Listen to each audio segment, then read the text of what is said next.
Oh, hello. All right. Last couple weeks here, Math 2. We're going to be finishing up quadratics right now with trinomial form. We did vertex form a couple weeks ago, and we did factor form last week. And now we're looking at trinomial form.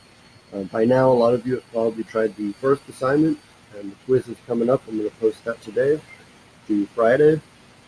So the topics for today basically can be organized to just a few concepts which I have written right here, which is we're going to look at the y-intercept, we're going to look at the axis of symmetry, and we're going to look at the vertex. And we're going to look at these three things in two different ways. We're going to look at them from the graph and from the equation. So it's important that you can do these three things, y-intercept, axis of symmetry, and vertex, from the graph and from the equation. Now there's going to be a lot of parallels here to the last couple of weeks because we're, of course, still talking about the same type of function, which is quadratics.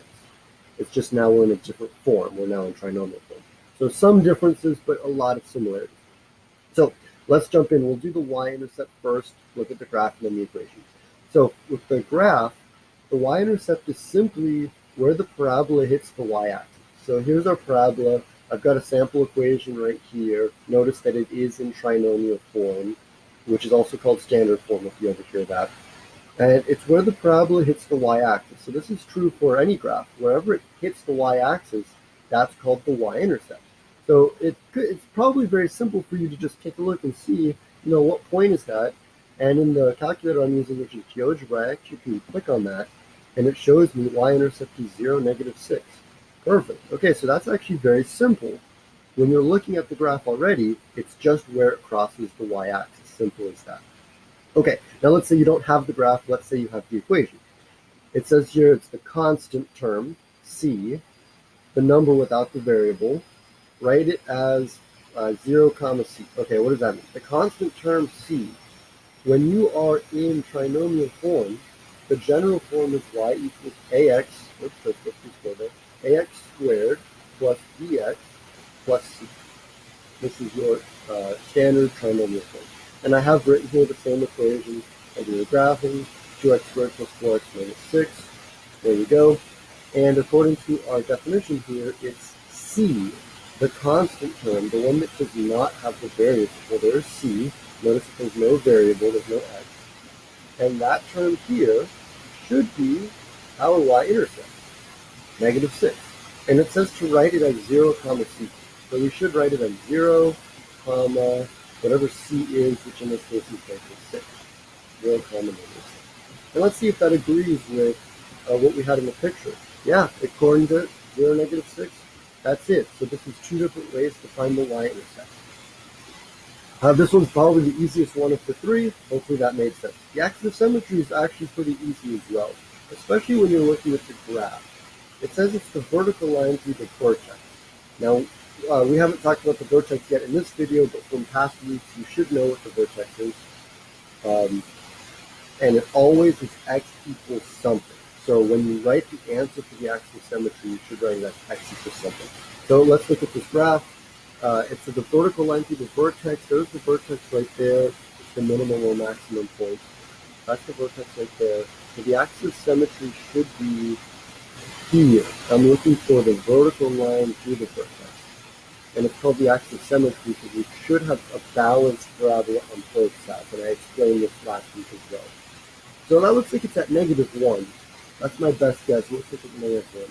So it says x equals something. So I'm going to go ahead and type in x equals -1. That's what I think it is. And that looks pretty good. There's x equals -1. It goes right through that low point, and it looks like it's balanced. It's symmetric on both sides.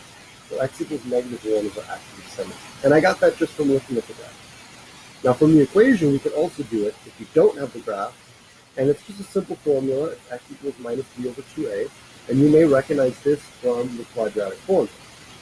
So let's take a look at this in action. X equals -b/2a. And we'll talk about what b and a are, just like we talked about with c here. So here's our equation again. Let me get rid of this stuff. We're going to look now at the equation -b/2a. And what's B and what's A? Okay, so B is this one, which matches to our 4. And A is this one. That's our leading coefficient, which matches to the 2. Okay, great. So now we're set to go. We know what A and B are, so I'm going to plug those in. Minus B becomes minus 4. Yeah, good. And then 2 times A is going to become 2 times A is 2. So 2 times 2. All right, looking good.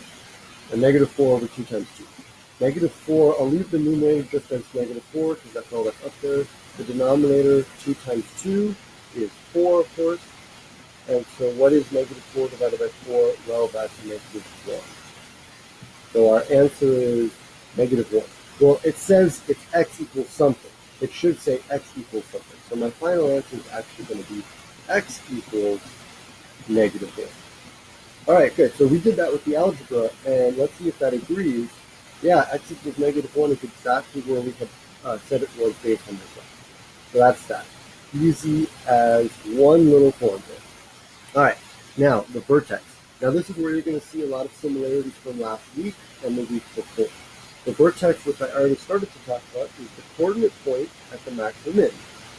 So here's your graph, and that very low point, that lowest most point, in this case is our minimum, which this is our vertex. And you'll notice that the axis of symmetry goes right through it every time. So that point right there, according to my graph, is negative 1, negative 8. Now again, in my program, I can click on it and it tells me, but most of you should be able to see just by looking at the picture that I'm at the y value of negative 8, and I'm at the x value of negative 1. So this should be negative 1, 8. Okay, good. From the picture, it's just identifying that coordinate. Now from the equation, a little bit trickier, not too much, just a little bit. We're going to write it as an equation, hk, where h is the axis of symmetry. So that's this. That x equals something, this thing, that's h. You remember that from vertex form 2 weeks ago. And k is the y value when you plug in h. Again, the exact same as in vertex form. So we're going to figure out what h is, and also intercept form. So we're going to figure out what h is and plug it in to figure out what k is. Now luckily for us, since h is the axis of symmetry, we've already done that. We already know that the axis of symmetry is negative 1, but this time we're not going to say x equals negative 1 because that's going to give us the line for the axis of symmetry. No, this time we're going to actually call this h equals negative 1. So x equals negative 1 turns into now h equals negative 1.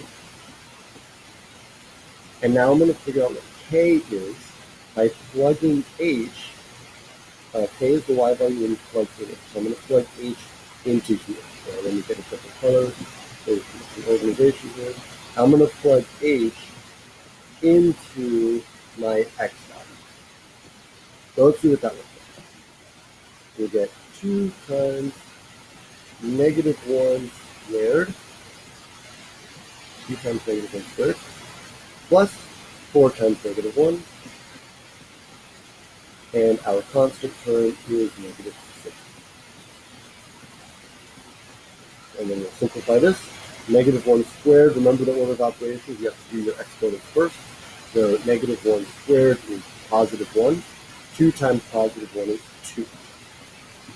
And then our multiplication here, 4 times negative 1 is negative 4, so I have plus negative 4. And my minus 6 just stays right here. 2 plus negative 4 minus 6, that will boil down to negative 8, and I'll let you wrestle with the algebra yourself, but there you go, negative 8. Now we're kind of done, except we need to make sure we write it in hk format. So we need to write it as a coordinate. H we know is negative 1, and k we just found out was negative 8. So negative 1, negative 8, and this is going to be our final answer, negative 1, negative 8. Now let's see if that lines up with what we had here. I'm going to type in my coordinate, negative 1, comma, negative 8, and it should show up right at that minimum. Actually, you know what? I have to do this first. Now, okay. -1, and then -8. And let's see. Bam, there it showed up right there. -1, -8. Great. So that's that. We did all three things in both ways. So rewind the video if you want to see any of these again. And I left this up the whole time because I really want to make sure that you guys understand all 6 of these things that we're doing. The quiz is going to be on just this, with one extra thing, which is we did not cover actually graphing this. But I'm confident that if you understand how to do these 3 things in these 2 ways, you will be able to answer all of the quiz questions, no problem. So good luck with that, and of course you guys can reach out to me anytime via Remind, through your classroom, let me know. All right, let me know how it goes, and I'll see you next week.